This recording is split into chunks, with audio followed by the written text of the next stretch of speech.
It's the end of the day with Ray. Hello, my friends. Hey, I want to start today's episode by sharing a story. A long time ago, there was a gentleman that was trying to figure out how to clean clothes with some kind of a mechanical device. He was trying to invent the washing machine.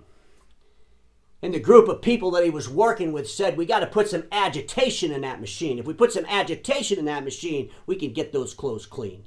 Ladies and gentlemen, those friends of mine that sell supply and service print equipment, I'm demanding that you put some agitation in our industry. We need to put some agitation in our industry so we can clean up the status quo. Someone said to me a long time ago, if you look in the same place that everyone's looking, you're going to miss the same things that everyone else is missing. Ladies and gentlemen, we need to look in new places.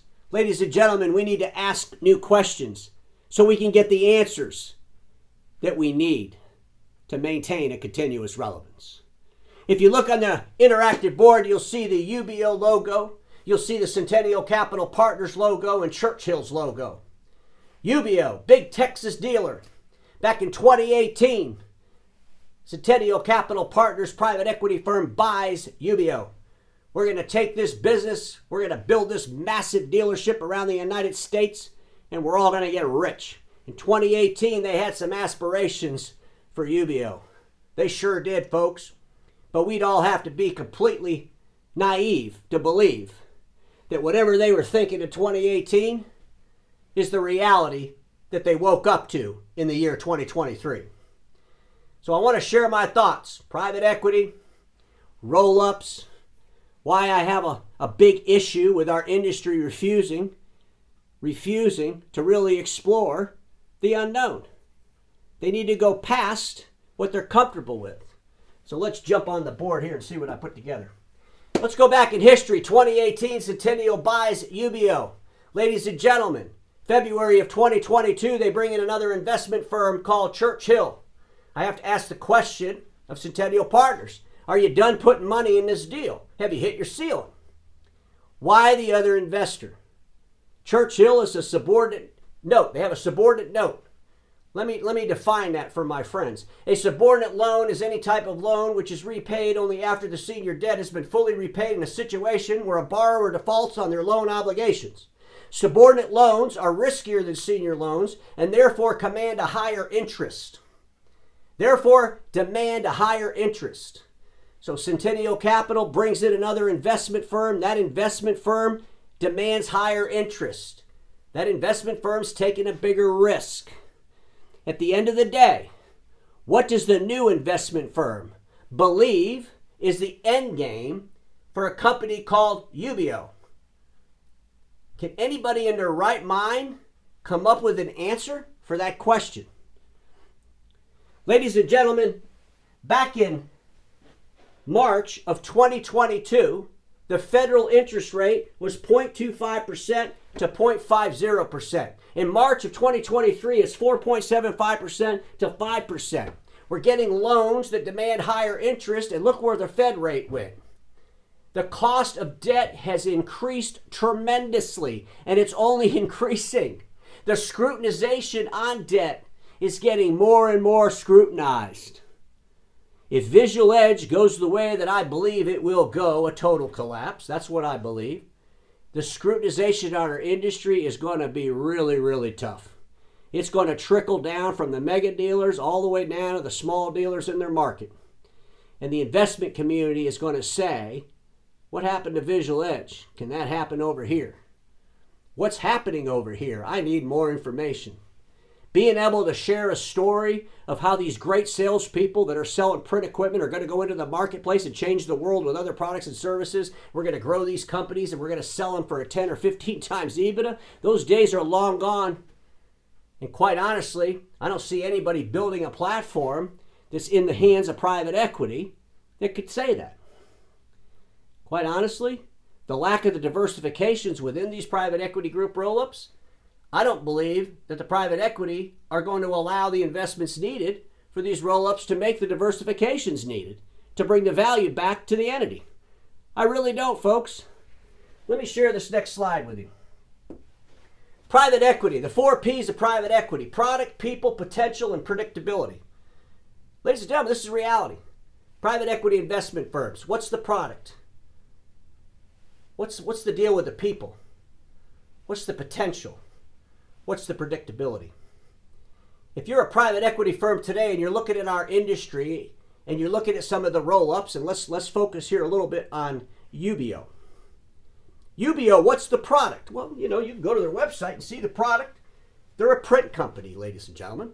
They sell print equipment, they sell some document management, but for the most part, most of the revenue, mostly nearly all of the revenue is coming from the print product. An investment firm in the year 2023, are they looking at a print product as a sustainable product that they could take into the future and grow that type of a business, get more revenue and get more profit from print? They might think, well, if we could get enough business from other people, but they also have to be thinking every single machine we put in the field is going to print less the next day than they do today. They have to be thinking this. If you go to UBEO's website, they talk a little bit about IT services, but not enough, in my opinion, for me to believe that that's a real big business model for them. And quite honestly, I don't see how the investment firm, whether that's Churchill or whether that's Sentinel, is going to allow UBEO to use the money from the profits to diversify into the broader services of managed IT. One of the issues I have with Vigilant IT is I believe they didn't invest enough money. They didn't invest enough money in the people. They didn't invest enough money in the processes. They didn't understand the deliverable enough. And they're going into the marketplace delivering IT services dysfunctional. And I believe that's why they got loan and non-accrual with a CCR5 rating. I really believe that. And I think these other private equity firms, when they're looking at what they have in these roll-ups, I don't think they want to make that mistake. And I don't know if they're going to invest a whole lot more money, especially if they've been sitting on these assets going into the 6th year. Let's talk about the people for a second, because, ladies and gentlemen, to me, this is an interesting one. In our industry, I think about our friends over there at UBEO. There's a lot of great print people in that organization. We ran around and we bought up a bunch of print companies, and some of those companies had some fantastic people in them, I'm sure. And you're starting to build a human capital around print that's phenomenal. Probably got some really, really smart people around print. But I got to tell you, whether you're UBEO, whether you're Flex Print, whether you're any of these other roll-ups that are trying to figure out what you're going to put in those accounts, how you're going to get more revenue and profit from these accounts, it's going to be about people as a product. You heard it here first, ladies and gentlemen. People as a product. When I think about the organizations that are successfully going out into the marketplace selling intellect, getting people to pay for their intellect, they are in fact buying people. It's the people they're buying. Do we honestly believe that a print company has a valuable intellect that end users are willing to buy without a product? Could an organization go into an organization and do a complete analysis around print without ever selling them a printer and just collect money for that analysis? Could our friends in the print sector go into an account and do a complete analysis around document management, but never sell them the document management platform, but get them to pay for the assessment? It's not how we work. Everything we do in the print world is about selling a product. The future for our industry, those friends of mine that want to move into managed services, is about selling intellect. Your people become your product. Think about the benefit of that. You just moved people to the first P. The product and the people came together like this. It's like glue. The investor realizes, man, we're investing in this company because of the people. Look at the revenue these people can collect for their intellect. This is going to be so important for our industry.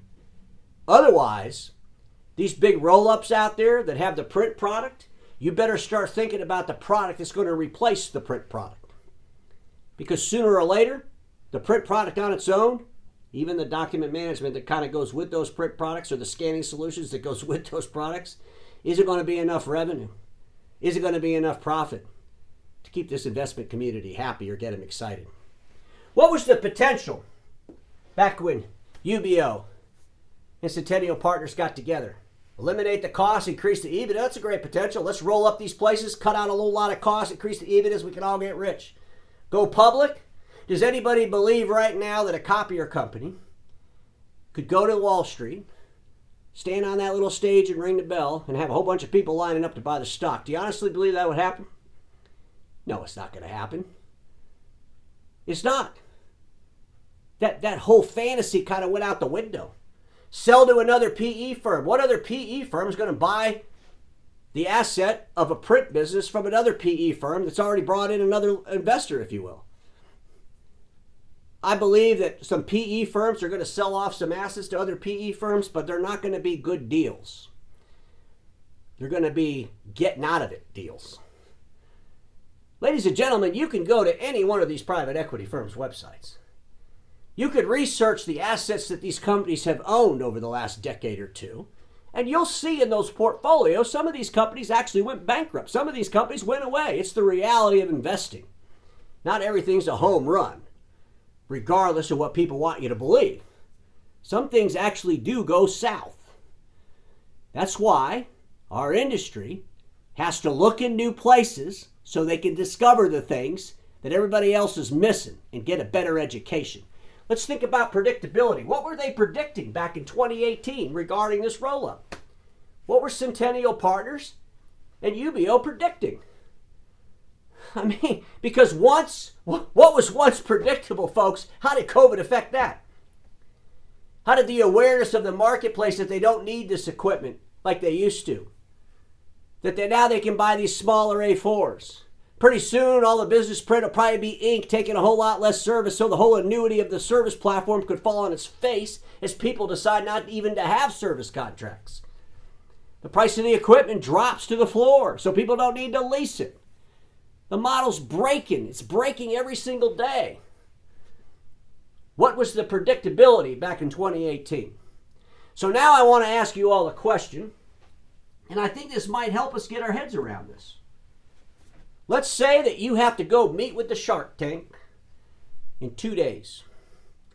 And you got to tell these folks why they should invest in your business, your roll-up.